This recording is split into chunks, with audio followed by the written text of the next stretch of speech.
Ngayon po ay isi-share ko yung aking knowledge about po sa solar panel na gagamitin. Ito po ay explanation kung ilang solar panel at saka kung ilang amperahe ang dapat na gamitin sa battery mo. Ganito po yung pag-compute ko. Pasensya na po, hindi ko na-videohan yung paggawa nito dahil may bumili na. Sa sunod na lang po, pag dumating na yung mga components ko, bubuhin ko po ulit tapos papakita ko sa inyo. Pag po kasi in-explain ko to lahat, napakadami. Unahin na lang po muna natin itong panel kung bakit ito yung ginamit kong solar panel. So, ito po yung computation.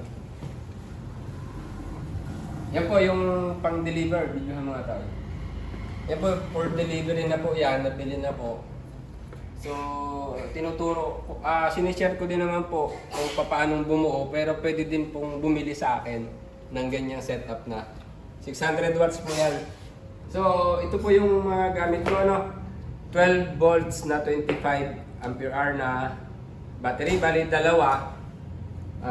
Pinag-parallel ko po ito para makakuha tayo ng 50 ampere hour.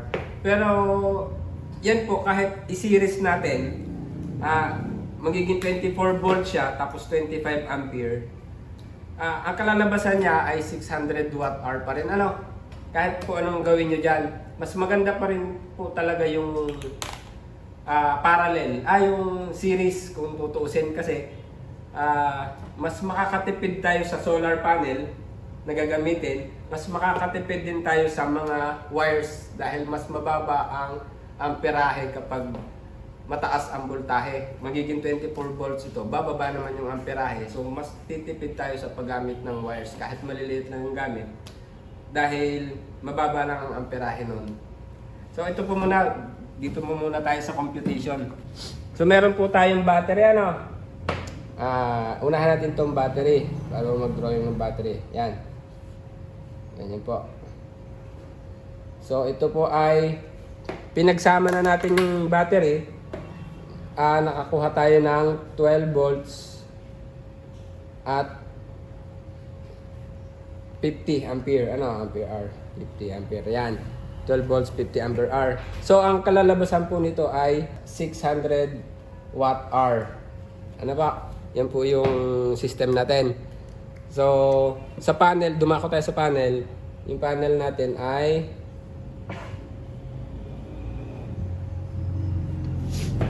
ang panel po natin ay 12 volts. Yan po ay 5 ampere.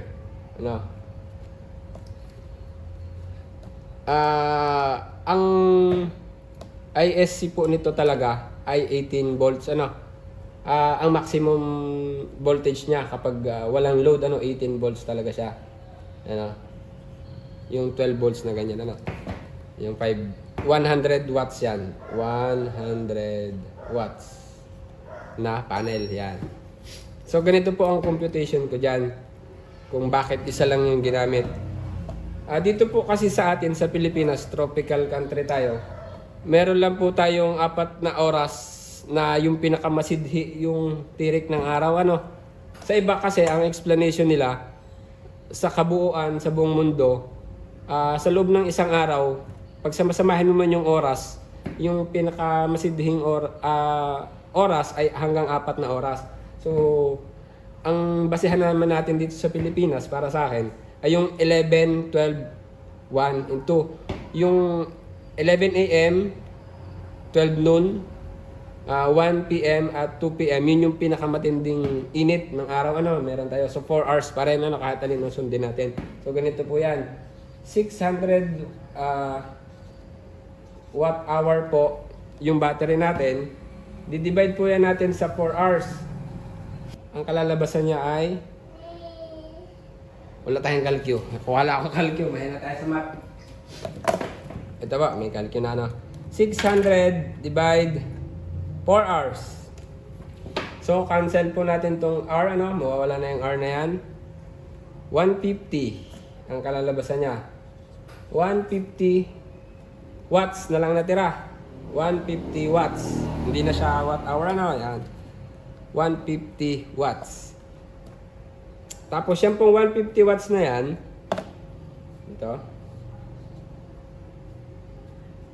150 watts.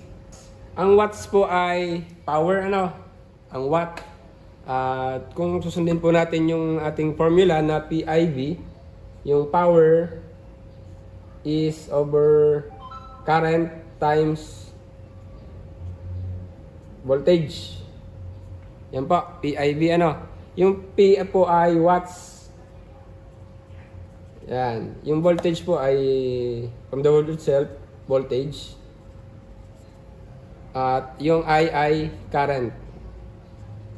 Yan. So yan naman po ay alam na ninyo yan dahil kayo ay nagbabalak ng bumuo. So yan ay alam ko namang alam nyo din po yan. So balik po tayo dito. 150 watts po, ano? Divide. Ang battery po natin ay 12 volts. 12 volts. So 150 divide 12. Ayan po ang ano natin, divide 12. Meron po tayong is equal to 12.5. So ano pong magiging unit ngayon ito na hinahanap natin? Yung power po over voltage, ano? Watts over voltage is current, ano? Ito pong magiging sagot, current, ampere yan, ang ano? Magiging 12.5 amperes po. Yan po yung kailangan natin para ma-power yung 600 watt hour na battery natin. So, itong 12.5 na ito, ilang 5 ampere, di ba? Eh, may DOD po tayo. Yung 50% po ang DOD natin, ano? So, di-divide po natin yan sa 50% sa 2, no? Yan, 50% po ito. 12.5 divide 2. So, kaya po, isang panel lang ginamit ko, no? Is equal to 6.25 ampere. Yan pong kailangan natin. Ay, ang panel po natin, yun, ano nga tayo? Yung pong panel natin yan ay 5 ampere. So, balik po tayo dito, no? 5 ampere po yung ating panel. So, kulang pa, no? Kumbaga, kulang pa sa isang araw yung ating panel para mapunuan yung battery na yon. Yan po ay may 50% ha, kaya may divide 2. Kumbaga, inobserbahan ko din siya kung tatama ba yung computation ko dahil kung kulang man na 5 ampere ang kailangan natin, isang solar panel kakasya na. 4 hours lang kasi yung ginamit natin. What about dun sa mga remaining na time pa na 7 a.m. hanggang 10 a.m. Saka yung 3 p.m. hanggang 6 p.m. Imposible namang walang liwanag na makukuha yung ating photovoltaic. Kaya kung isang panel ang gagamitin natin na 5 ampere, meron pang matitirang 1.25 ampere. Ito pong 1.25 ampere, inobserbahan ko siya, nakuha natin siya, napu-full charge pa rin ito kahit ginagamit. Partida po ginagamit pa itong ating battery. Maghapon ay napu-full charge siya. Kasi nga, mayroon pa tayong mga remaining times na, kumbaga kahit tigpo 0.5 ampere lang yon or 1 ampere, nakakadagdag pa rin sa ating baterya. So, therefore, I conclude po na talagang kasya yung isang panel sa 600 watt hour na system dahil may DOD pa. So balik po tayo. May isa pa pong dyan, computation ako. Kunin naman natin dito sa PIB, diba itong ating PIB ay 600 watt hour. Ito dito tayo mag-base. I yung current 50 ampere. 50 ampere hour times 12 volts. Yan po yung ating system ha. Kumbaga 12 times 50 ay 600 watt hour. So pwede po natin yung computein dyan. 50, hindi na po kasi tumabura. Huwag nyo na lang pansinin. Yung 50 ampere hour po natin pwede pa natin yang computein din, kagaya nito. 50 ampere hour divide 4 hour, no? 4 hour po ulit ha, yun ang ating basis. Dahil 4 hours nga ang pinaka maximum na oras na yung matindi yung init ng araw. Cancel po natin yung hour. So, ampere na lang matitira. Calculate pa rin natin. 50 divide 4 ay 12.5 ampere. Ano? Parehas lang po nakuha dito. 12.5 ampere dito, 12.5 ampere din. Ano? Magkaiba siya ng solution pero parehas lang yung answer. Ano? So, talagang hindi tayo magkakamali dito. Dalawa na yung solution na ginamit natin. 12.5 ampere. So, ay may 50% nga ulit tayo. Lagi natin ano yon, salang-alang yon. Ang matitira po ay 6.25 ampere pa rin. No? So, yan pa rin yung kailangan natin na amperahe. Na kasya naman ito dahil nga 5 ampere na ito ay meron pang mga remaining times na sinasabi ko. Ano? Nasa sa inyo po yung kung magdi-DOD kayo. Yung iba kasi, sumusunod lang sa standard para hindi rin mabash at hindi rin mapulaan. Sinasagad nila yung battery. Ano? Pwede naman sundin, pwedeng hindi. Kasi yung battery naman, sambang punta niyan, di sa pasira yan. Pero much better pa rin kung iingatan sa aking palagay. May isa pa po ako dito na kumbaga technique kung paano natin matitipid siya. Mas maganda kung yung ating battery ay ating i-series. Sa halip na 12 volts 50 ampere hour ay magiging 24 volts. Mas maganda pa rin kung ganito. Makakatipid tayo sa wirings na sinasabi ko. Makakatipid na tayo sa wirings, makakatipid pa tayo sa panel. Kung gagamitin natin ay isi-series natin to, di magiging 24 volts. No? Saka 25 ampere. Medyo malabo. So, kalimutan muna natin tong 12, ano. Pero ang kalalabasan po niyan ay 600 watt hour pa rin. 600 watt hour pa rin. No. Dahil 24, para sure, 24 times 25 is 600 watt hour pa rin. Ano? I-series nyo man ang battery o i-parallel, isa lang ang kalalabasan yan. So, nasa sa inyo na po yan. Ang mahirap lang sa series kasi, pag marami yung batteries mo, halimbawa yung 4S na tinatawag, magkakaroon ka na dyan ng imbalances dun sa current and voltage ng iyong battery. Kaya, kinakailangan magkaroon, gumamit ng equalizer or battery balancer. So sa susunod ko na lang po dahil masyadong napakalawak na nung explanation pag dinamay ko pa yun. Kumbaga pinahapyawan ko lang. So ito po, sa 600 watt hour, balik tayo dito 24 volts na, hindi na 12 volts, 25 ampere na. Dito tayo magbe-base. Isang computation na lang, huwag na ito set aside muna natin po ito. Yan. Dito po tayo magbe-base 600 watt hour over 50 ampere hour times 12 volts. Ito po kasi ay binago na natin. Naging 24 na po ito. Naging 24 na. Bago siya Saka ito ay 25 na. Yan.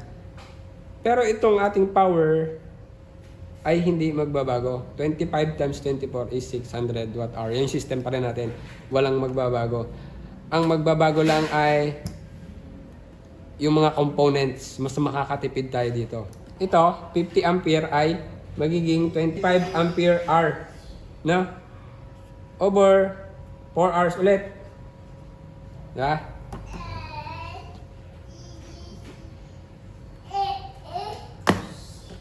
$25 divide 4.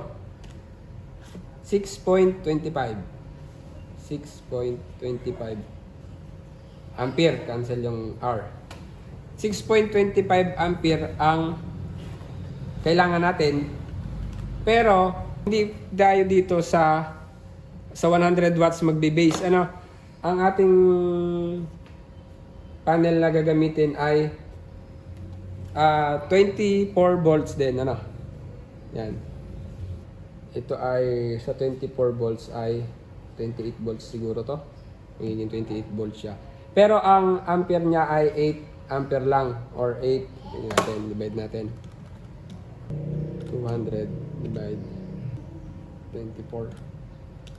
8.33 ampere po yan. So, dyan po sa computation na yan, kumbaga, nag 24 volts tayo nito, mag 24 volts din tayo nito. So, ang amperahe ng 200 watts, magiging 200 watts po ito, no? Ang ating gagamitin, 200 watts. Sa 200 watts po ay 8.33 ampere yung ating amperahe. So, dito sa computation kanina, kung ang gagamitin natin ay 200 watts na ganito, ay sobra-sobra na. Ano? Sobra-sobra na yung ating 200 watts. Isang 200 watts. Pero kung wala tayong DOD, kung hindi natin to i-divide sa 2, no? Kung hindi natin sa i-divide sa 2, ang kailangan mo dito na 200 watts, kasi ang 200 watts nga ano ay 8.33 ampere, ano? Hindi siya kasya dito, no? Sa 8.33 ampere. So magdadalwa ka ngayon nitong 200 watts. Dalawang 200 watts ang kailangan mo. So yun ay dalawang 8.35 ampere dahil 12.5. Kung walang DOD ha, kung halimbawa. So ngayon, ang sinasabi ko diyan, dito tayo dito magbe-base, dito na tayo magbe-base. Sa nakuha natin na 6.25 ampere, palagay nyo, ilan ang kailangan na 200 watts? Eh 6.25 lang ito. Ito ay 8.33. So sobra-sobra itong 200 watts, no? Na 8.33 dito sa ating 6. So therefore I conclude na mas maganda po itong naka-series yung ating battery kaysa sa dito sa naka-parallel, ano? Dahil kailangan mo dito ng dalawang 200 watts na solar panel. Imbis na dito ay isang 200 watts lang na panel. Dahil sakto siya, oh. Sobra pa. Dito kasi 12.5. Hindi naman kakasya yung 8 sa 12. So dalawang 8 yung gagamitin mo para mapunan mo yung 12. Yan po ay walang DOD, ano, sa computation na yan. Para hindi nakakalito. Pero pwede din natin i-apply na lagyan ng DOD. So, yun nga po, mas tipid ito. At ang isa pa, mas tipid siya sa wires.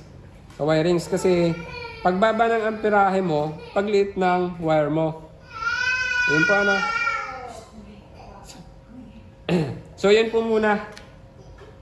Yun po muna ang aking isi-share. Dahil masyado po nga haba. Sa sunod po yung ibang components naman. Sunod ko po ipapaliwanag ay yung paggamit nitong wirings. Kung ano pong haba at kung anong laki, ano. Kasi po, depende po ito sa power na gagamitin nyo.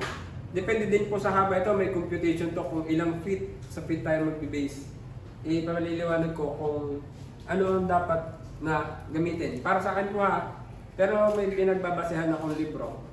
No? Kaya mas okay na rin na sumunod ka dun sa mga theories para hindi nasusunog yung wires. No? So yun lang po muna. Ito po kasi ay for deliver na. Pagdating nung order natin ulit na maraming ito, dalawang ganito na po yun. Baka 100 ampere hour yung battery. 4 na ganito siguro yata yung order ko, hindi ko maalala. So ayun po. Pwede rin nyo pong pagkakitaan ito, pwede kayong magbenta. Ako naman po nagbibenta talaga. So, open for reseller ako dun sa aking Facebook page. Tinuturo ko din naman po. Sinishare ko din kung paano gawin. Nasa sa kanila na po yun. Kung gagayahin nila, kung gusto nilang gayahin dahil pwede naman nilang pag-aralan kung paano gawa. Yun nga lang po, mas makakatipid kayo doon. Pero kung gusto bumili, malitan din yung ano ko. Wala akong patong sa components. Yung labor cost ko lang po yung pinabayaran ko sa mga bumibili sa akin. So ayun lang po muna.